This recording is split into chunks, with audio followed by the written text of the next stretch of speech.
تلك الرسل فضلنا بعضهم على بعض، منهم من كلم الله ورفع بعضهم درجات، وآتينا عيسى ابن مريم البينات وأيدناه بروح القدس، ولو شاء الله ما اقتتل الذين من بعدهم من بعد ما جاءتهم البينات ولكن اختلفوا فمنهم من آمن ومنهم من كفر، ولو شاء الله ما اقتتلوا ولكن الله يفعل ما يريد. يا أيها الذين آمنوا أنفقوا مما رزقناكم من قبل أن يأتي يوم لا بيع فيه ولا خلة ولا شفاعة والكافرون هم الظالمون. الله لا إله إلا هو الحي القيوم، لا تأخذه سنة ولا نوم، له ما في السماوات وما في الأرض. من ذا الذي يشفع عنده إلا بإذنه، يعلم ما بين أيديهم وما خلفهم ولا يحيطون بشيء من علمه إلا بما شاء، وسع كرسيه السماوات والأرض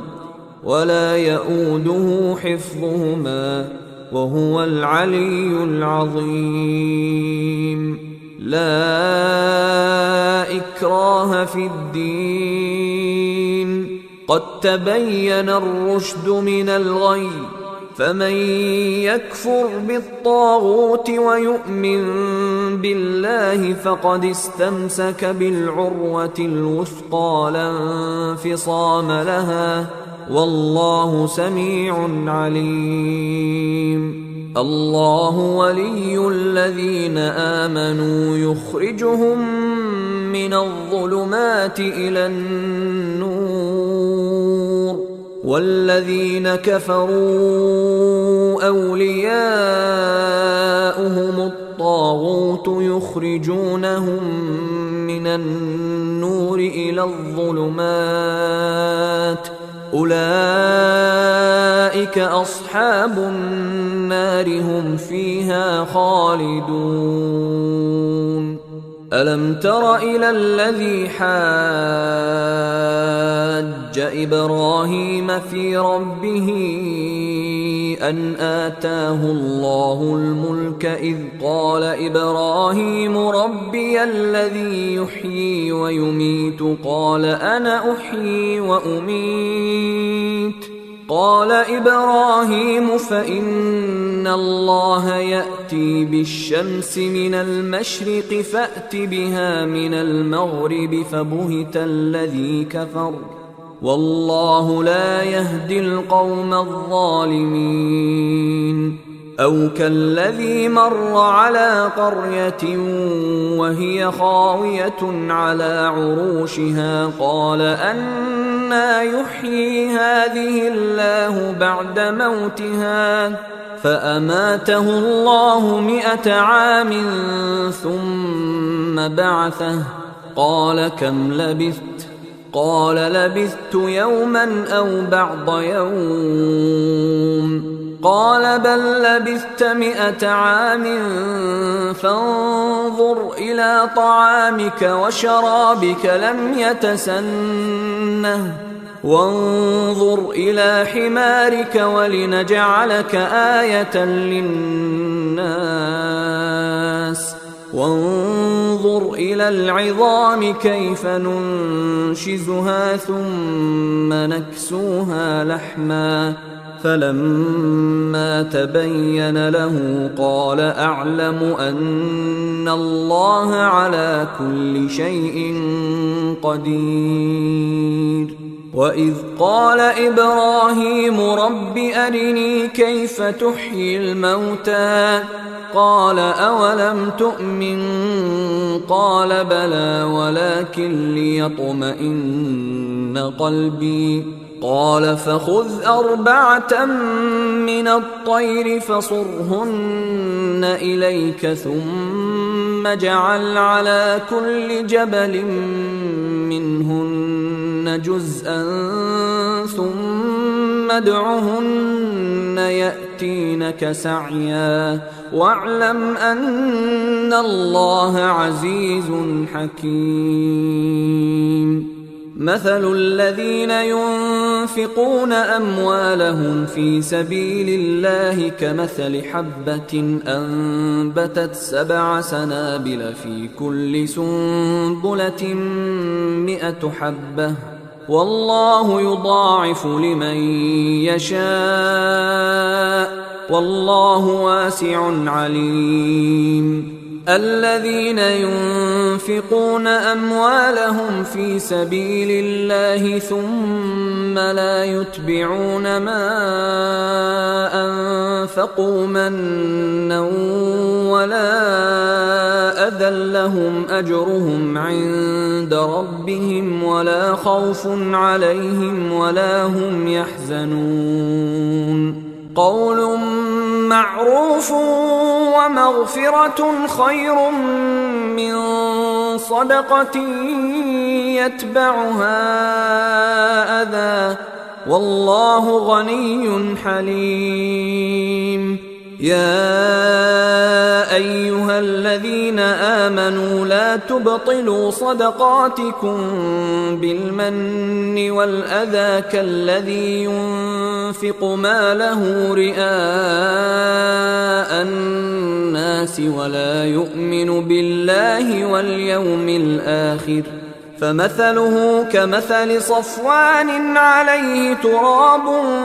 فأصابه وابل فتركه صلدا لا يقدرون على شيء مما كسبوا والله لا يهدي القوم الكافرين. ومثل الذين ينفقون أموالهم ابتغاء مرضات الله وتثبيتا من أنفسهم كمثل جنة بربوة أصابها وابل فآتت أكلها ضعفين فإن لم يصبها وابل فطل والله بما تعملون بصير. أيود أحدكم أن تكون له جنة من نخيل وأعناب تجري من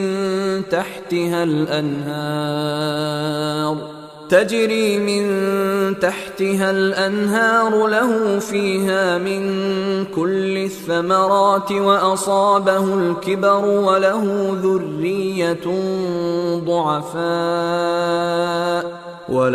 ذرية ضعفاء فأصابها إعصار فيه نار فاحترقت كذلك يبين الله لكم الآيات لعلكم تتفكرون. يا أيها الذين آمنوا أنفقوا من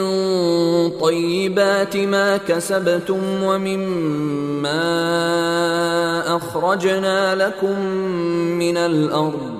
ولا تيمموا الخبيث منه تنفقون ولستم بآخذيه إلا أن تغمضوا فيه واعلموا أن الله غني حميد. الشيطان يعدكم الفقر ويأمركم بالفحشاء والله يعدكم مغفرة منه وفضلا والله واسع عليم يؤتي الحكمة من يشاء ومن يؤت الحكمة فقد أوتي خيرا كثيرا وما يذكر إلا أولو الألباب وما أنفقتم من نفقة أو نذرتم من نذر فإن الله يعلمه وما للظالمين من أنصار إن تبدوا الصدقات فنعما هي وإن تخفوها وتؤتوها الفقراء فهو خير لكم ويكفر عنكم من سيئاتكم والله بما تعملون خبير ليس عليك هداهم ولكن الله يهدي من يشاء وما تنفقوا من خير فلأنفسكم وما تنفقون إلا ابتغاء وجه الله وما تنفقوا من خير يوفى إليكم وأنتم لا تظلمون للفقراء الذين أحصروا في سبيل الله لا يستطيعون ضربا في الأرض يحسبهم الجاهل أغنياء من التعفف تعرفهم بسيماهم لا يسألون الناس إلحافا وما تنفقوا من خير فإن الله به عليم الذين ينفقون أموالهم بالليل والنهار سرا وعلانية فلهم أجرهم عند ربهم ولا خوف عليهم ولا هم يحزنون الذين يأكلون الربا لا يقومون إلا كما يقوم الذي يتخبطه الشيطان من المس ذلك بأنهم قالوا إنما البيع مثل الربا وأحل الله البيع وحرم الربا فمن جاءه موعظة من ربه فانتهى فله ما سلف وأمره إلى الله ومن عاد فأولئك أصحاب النار هم فيها خالدون يمحق الله الربا ويربي الصدقات والله لا يحب كل كفار أثيم إن الذين آمنوا وعملوا الصالحات وأقاموا الصلاة وآتوا الزكاة لهم أجرهم عند ربهم ولا خوف عليهم ولا هم يحزنون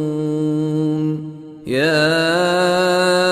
أيها الذين آمنوا اتقوا الله وذروا ما بقي من الربا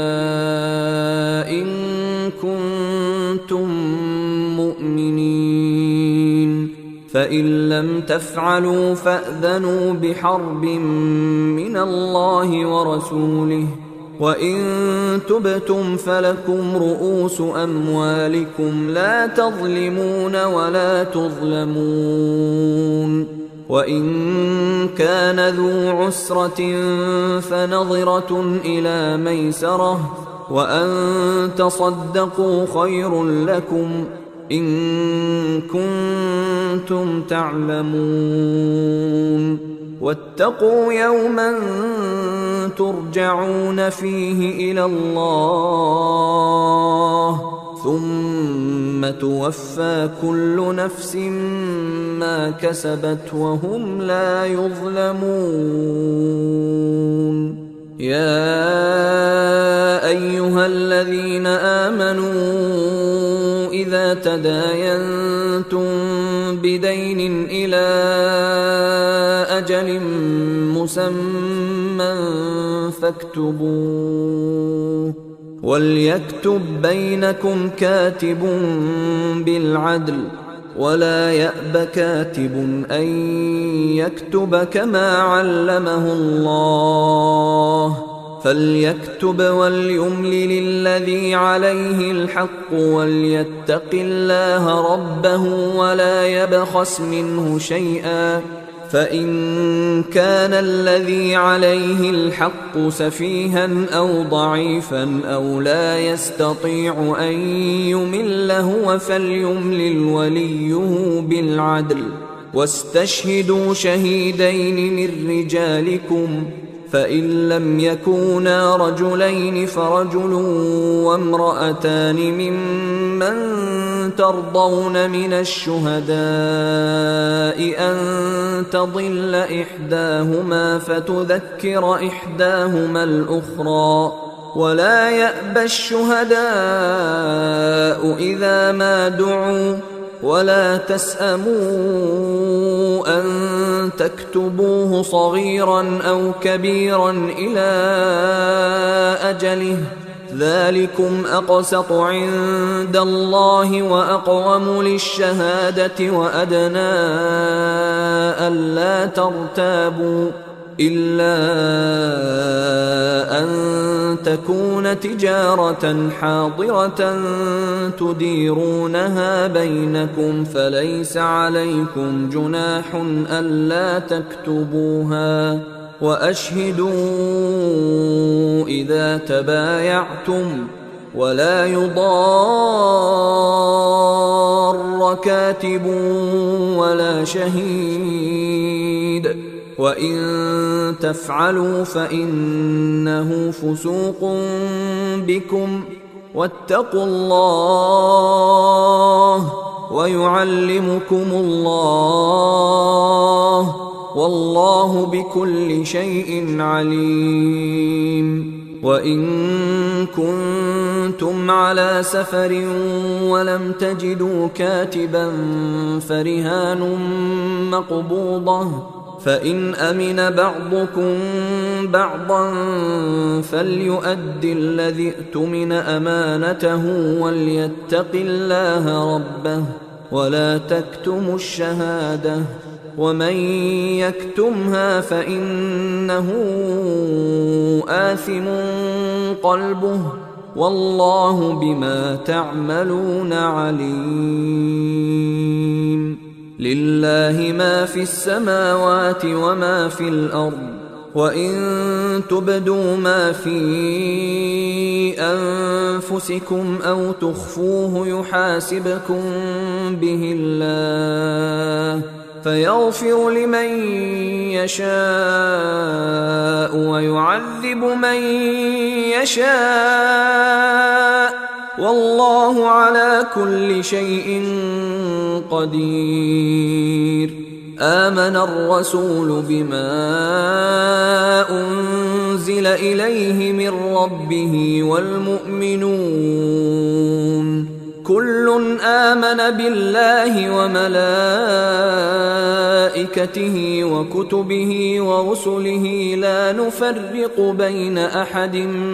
من رسله، وقالوا سمعنا وأطعنا غفرانك ربنا وإليك المصير.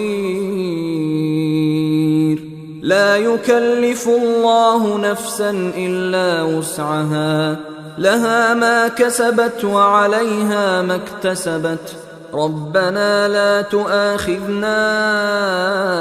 إن نسينا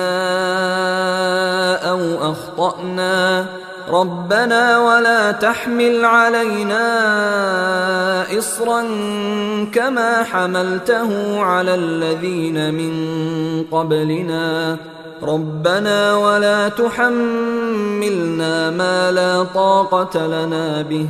واعف عنا واغفر لنا وارحمنا، أنت مولانا فانصرنا على القوم الكافرين.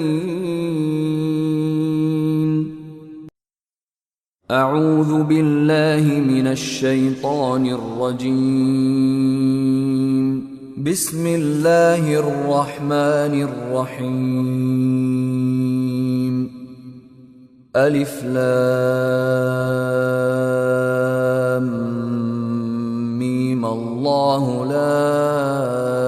إله إلا هو الحي القيوم. نزل عليك الكتاب بالحق مصدقا لما بين يديه وأنزل التوراة والإنجيل من قبل هدى للناس وأنزل الفرقان. إن الذين كفروا بآيات الله لهم عذاب شديد والله عزيز ذو انتقام. إن الله لا يخفى عليه شيء في الأرض ولا في السماء. هو الذي يصوركم في الأرحام كيف يشاء. لا إله إلا هو العزيز الحكيم. هو الذي أنزل عليك الكتاب منه آيات محكمات هن أم الكتاب وأخر متشابهات، فأما الذين في قلوبهم زيغ فيتبعون ما تشابه منه ابتغاء الفتنة وابتغاء تأويله وما يعلم تأويله إلا الله. والراسخون في العلم يقولون آمنا به كل من عند ربنا وما يذكر إلا أولو الألباب. ربنا لا تزغ قلوبنا بعد إذ هديتنا وهب لنا من لدنك رحمة إنك أنت الوهاب. ربنا إنك جامع الناس ليوم لا ريب فيه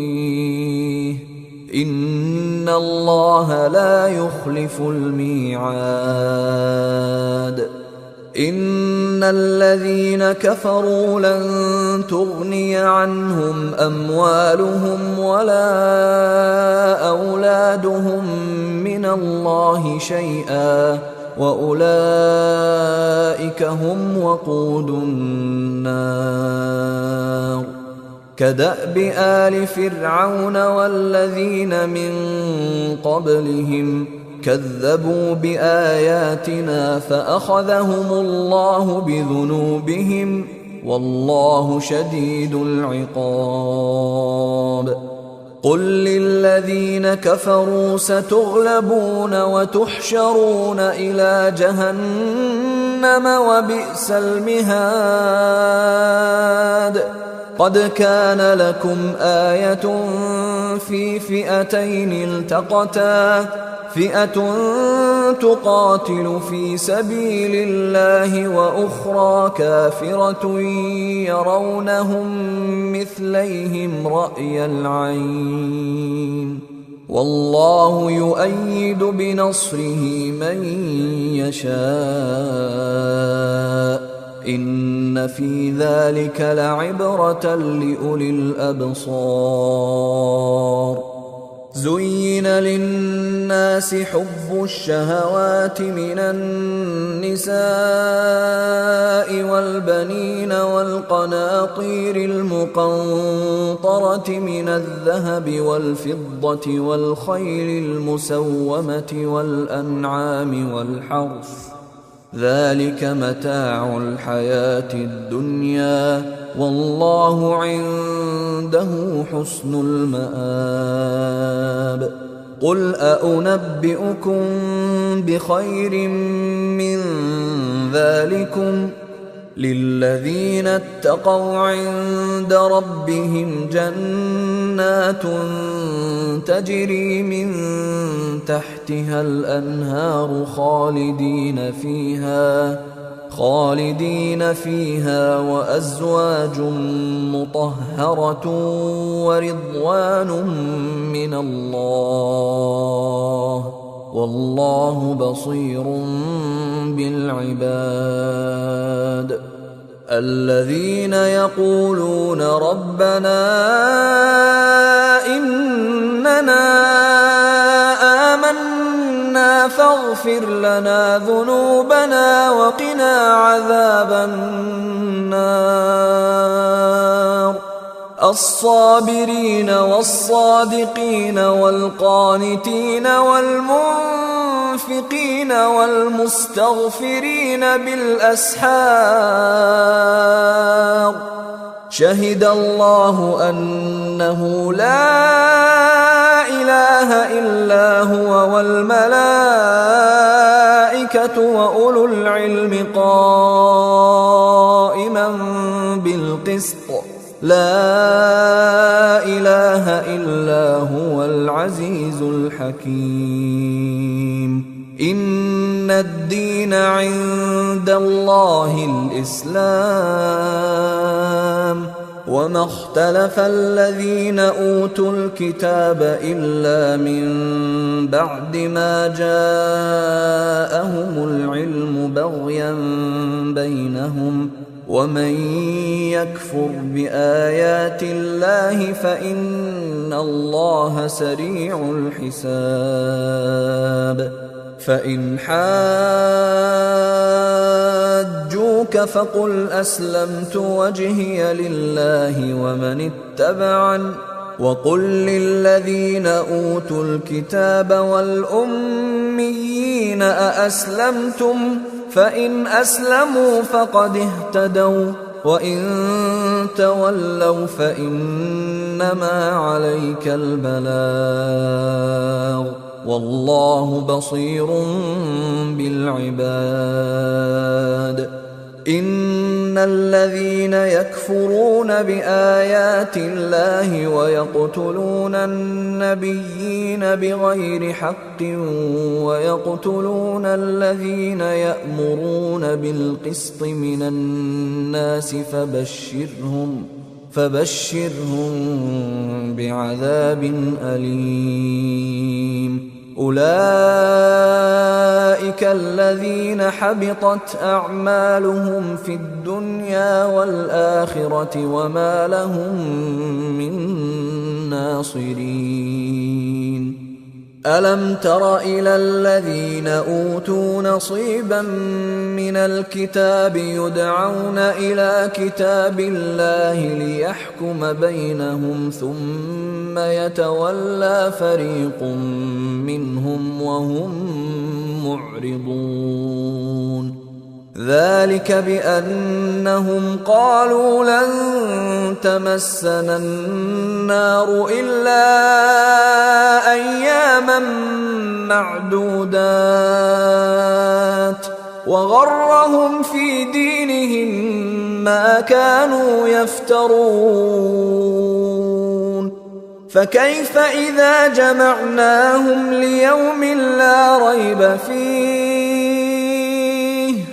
فكيف إذا جمعناهم ليوم لا ريب فيه ووفيت كل نفس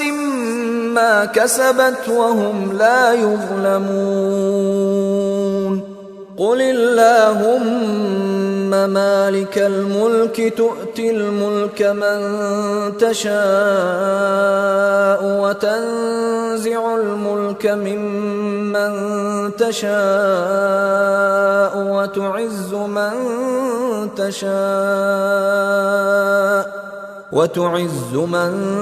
تشاء وتذل من تشاء بيدك الخير إنك على كل شيء قدير تولج الليل في النهار وتولج النهار في الليل وتخرج الحي من الميت وتخرج الميت من الحي وترزق من تشاء بغير حساب لا يتخذ المؤمنون الكافرين أولياء من دون المؤمنين ومن يفعل ذلك فليس من الله في شيء إلا أن تتقوا منهم تقاه ويحذركم الله نفسه وإلى الله المصير قل إن تخفوا ما في صدوركم أو تبدوه يعلمه الله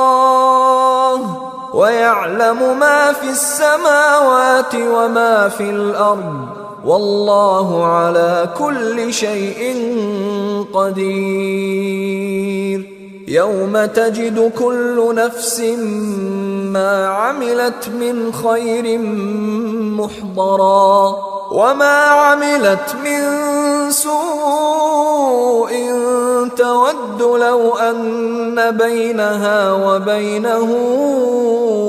أمدا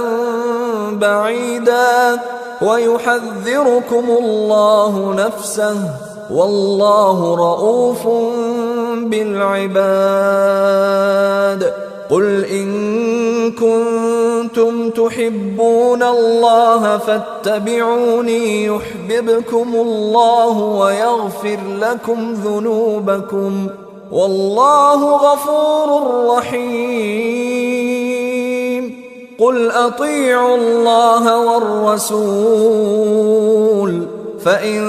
تولوا فإن الله لا يحب الكافرين إن الله اصطفى آدم ونوحا وآل إبراهيم وآل عمران على العالمين ذرية بعضها من بعض والله سميع عليم إذ قالت امرأة عمران رب إني نذرت لك ما في بطني محررا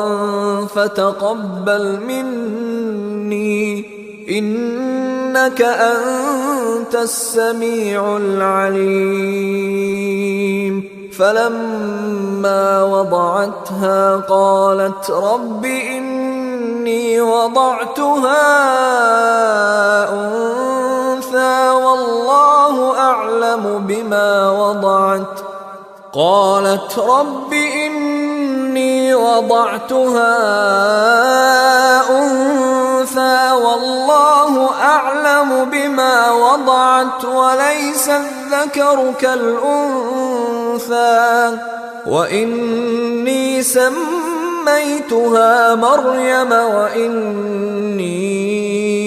نعيذها بك وذريتها من الشيطان الرجيم فتقبلها ربها بقبول حسن وأنبتها نباتا حسنا وكفلها زكريا كلما دخل عليها زكريا المحراب وجد عندها رزقا قال يا مريم أنى لك هذا قالت هو من عند الله إن الله يرزق من يشاء بغير حساب هنالك دعا زكريا ربه قال رب هب لي من لدنك ذرية طيبة إنك سميع الدعاء فنادته الملائكة وهو قائم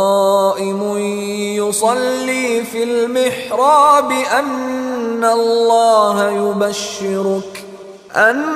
الله يبشرك بيحيى مصدقا بكلمة من الله وسيدا وحصورا ونبيا من الصالحين قال رب أنى يكون لي غلام وقد بلغني الكبر وامرأتي عاقر قال كذلك الله يفعل ما يشاء قال رب اجعل لي آية قال آيتك ألا تكلم الناس 3 أيام إلا رمزا واذكر ربك كثيرا وسبح بالعشي والإبكار وإذ قالت الملائكة يا مريم إن الله اصطفاك وطهرك واصطفاك على نساء العالمين يا مريم اقنتي لربك واسجدي واركعي مع الراكعين ذلك من أنباء الغيب نوحيه إليك وما كنت لديهم إذ يلقون أقلامهم أيهم يكفل مريم وما كنت لديهم إذ يختصمون إذ قالت الملائكة يا مريم إن الله يبشرك بكلمة منه اسمه المسيح عيسى ابن مريم وجيها في الدنيا والآخرة ومن المقربين ويكلم الناس في المهد وكهلا ومن الصالحين قالت رب أنى يكون لي ولد ولم يمسسني بشر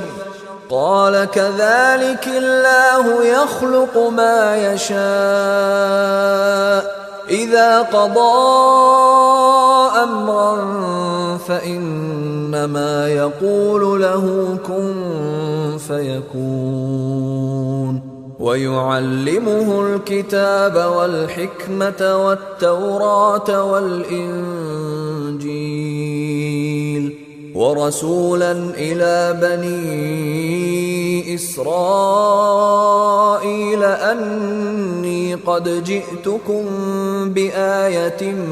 من ربكم أني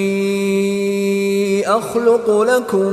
من الطين كهيئة الطير فأنفخ فيه فيكون طيرا بإذن الله وأبرئ الأكمه والأبرص وأحيي الموتى بإذن الله وأنبئكم بما تأكلون وما تدخرون في بيوتكم إن في ذلك لآية لكم إن كنتم مؤمنين ومصدقا لما بين يدي من التوراة ولأحل لكم بعض الذي حرم عليكم وجئتكم بآية من ربكم فاتقوا الله وأطيعون إن الله ربي وربكم فاعبدوه هذا صراط مستقيم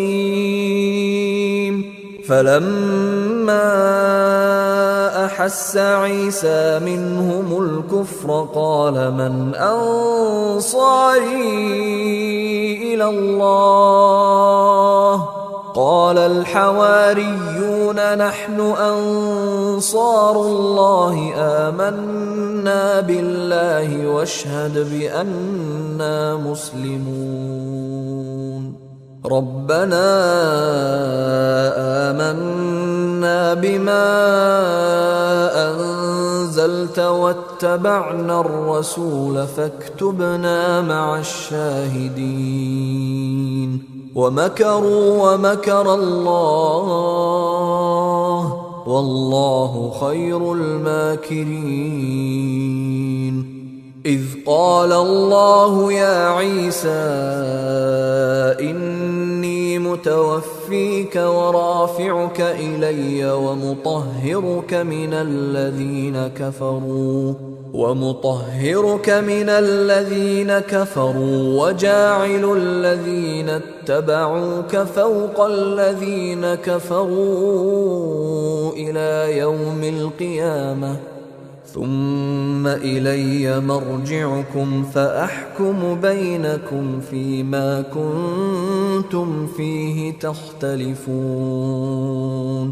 فأما الذين كفروا فأعذبهم عذابا شديدا في الدنيا والآخرة وما لهم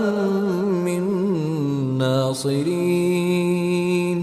وأما الذين آمنوا وعملوا الصالحات فيوفيهم أجورهم والله لا يحب الظالمين ذلك نتلوه عليك من الآيات والذكر الحكيم إن مثل عيسى عند الله كمثل آدم خلقه من تراب ثم قال له كن فيكون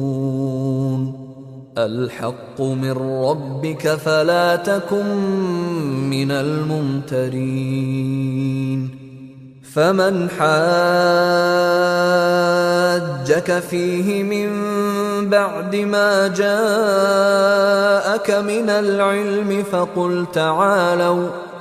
فقل تعالوا ندع أبناءنا وأبناءكم ونساءنا ونساءكم وأنفسنا وأنفسكم ثم نبتهل فنجعل لعنة الله على الكاذبين إن هذا لهو القصص الحق وما من إله إلا الله وإن الله لهو العزيز الحكيم فإن تولوا فإن الله عليم بالمفسدين قل يا أهل الكتاب تعالوا إلى كلمة سواء بيننا بيننا وبينكم ألا نعبد إلا الله ولا نشرك به شيئا ولا يتخذ بعضنا بعضا أربابا من دون الله فإن تولوا فقولوا اشهدوا بأننا مسلمون. يا أهل الكتاب لم تحاجون في إبراهيم وما أنزلت التوراة والإنجيل إلا من بعده أفلا تعقلون. ها أنتم هؤلاء حاججتم فيما لكم به علم فلم تحاجون فيما ليس لكم به علم والله يعلم وأنتم لا تعلمون. ما كان إبراهيم يهوديا ولا نصرانيا ولكن كان حنيفا مسلما وما كان من المشركين. إن أولى الناس بإبراهيم للذين اتبعوه وهذا النبي والذين آمنوا والله ولي المؤمنين. ودت طائفة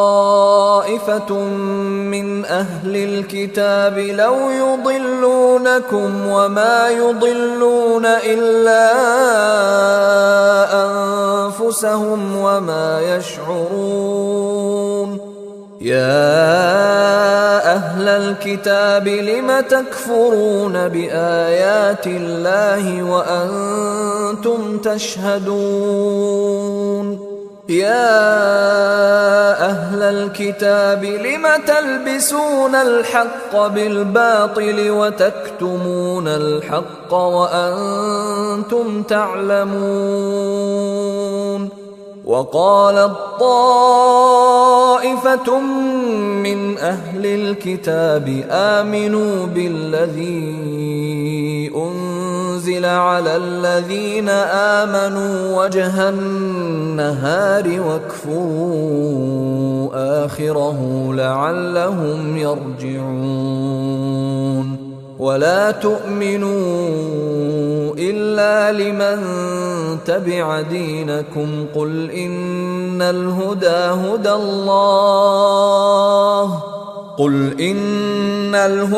هدى الله أن يؤتى أحد مثل ما أوتيتم أو يحاجوكم عند ربكم قل إن الفضل بيد الله يؤتيه من يشاء والله واسع عليم. يختص برحمته من يشاء والله ذو الفضل العظيم. ومن أهل الكتاب من إن تأمنه بقنطار يؤده إليك ومنهم من إن تأمنه بدينار لا يؤده إليك إلا ما دمت عليه قائما ذلك بأنهم قالوا ليس علينا في الأميين سبيل ويقولون على الله الكذب وهم يعلمون. بلى من أوفى بعهده واتقى فإن الله يحب المتقين. إن الذين يشترون بعهد الله وأيمانهم ثمنا قليلا أولئك لا خلاق لهم في الآخرة ولا يكلمهم الله ولا ينظر إليهم يوم القيامة ولا يزكيهم ولهم عذاب أليم. وإن منهم لفريقا يلوون ألسنتهم بالكتاب لتحسبوه من الكتاب وما هو من الكتاب ويقولون هو من عند الله وما هو من عند الله ويقولون على الله الكذب وهم يعلمون. ما كان لبشر أن يؤتيه الله الكتاب والحكم والنبوة ثم يقول للناس كونوا عبادا لي من دون الله ولكن كونوا ربانيين بما كنتم تعلمون الكتاب وبما كنتم تدرسون. ولا يأمركم أن تتخذوا الملائكة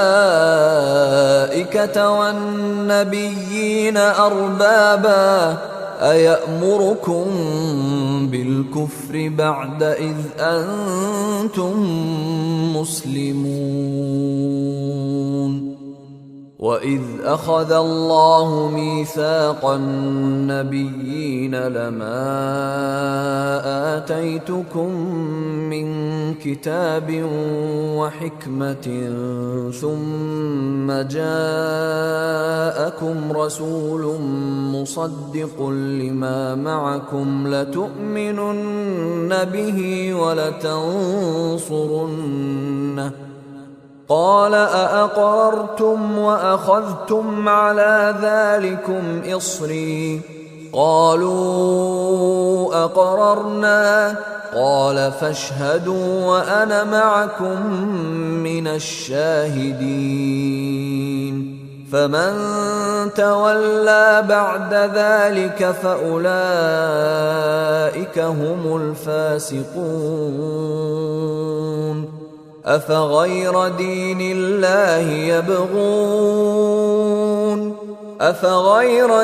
الله يبغون وله أسلم من في السماوات والأرض طوعا وكرها وإليه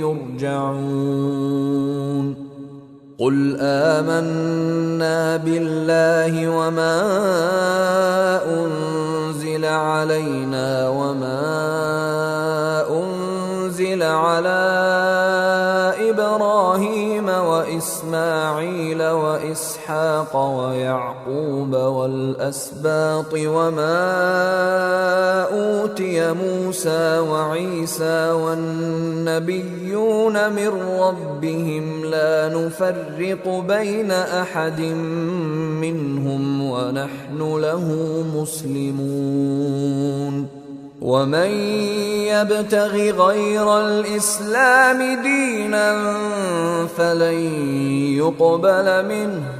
فلن يقبل منه وهو في الآخرة من الخاسرين. كيف يهدي الله قوما كفروا بعد إيمانهم وشهدوا أن الرسول حق وجاءهم البينات والله لا يهدي القوم الظالمين. أولئك جزاؤهم أن عليهم لعنة الله والملائكة والناس أجمعين.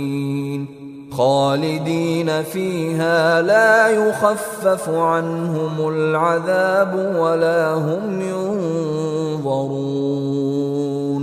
إلا الذين تابوا من بعد ذلك وأصلحوا فإن الله غفور رحيم إن الذين كفروا بعد إيمانهم ثم ازدادوا كفرا لن تقبل توبتهم وأولئك هم الضالون إن الذين كفروا وماتوا وهم كفار فلن يقبل من أحدهم ملء الأرض ذهبا ولو افتدى به أولئك لهم عذاب أليم وما لهم من ناصرين